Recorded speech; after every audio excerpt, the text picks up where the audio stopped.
Hi, welcome to this week's Fundraising Friday. This week, we're talking about the importance of your board chair.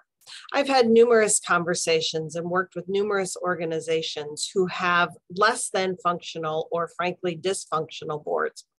And when we really dig down to why the board is dysfunctional, often the common denominator is the board chair.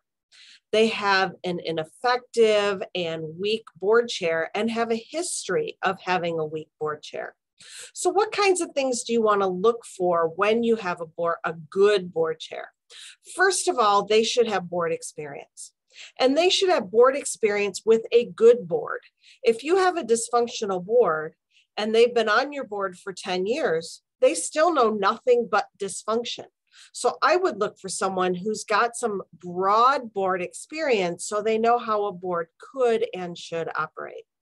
Second of all, you want someone that the executive director has or can have a really good relationship with. They need to be working together to advance the mission of the organization and to help move the board along in the way in which it needs to go. They don't have that good relationship, then things are going to be stalled. Third, they need to have the time it needs to devote to this organization.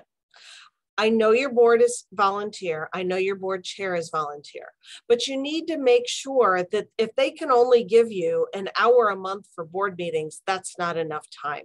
They need to be available to the executive director between board meetings. They need to be available to other board members when needed, and they need to be able to give the time and the energy to moving the board forward and helping to make sure that it moves from a dysfunctional to a functional or even a phenomenal board.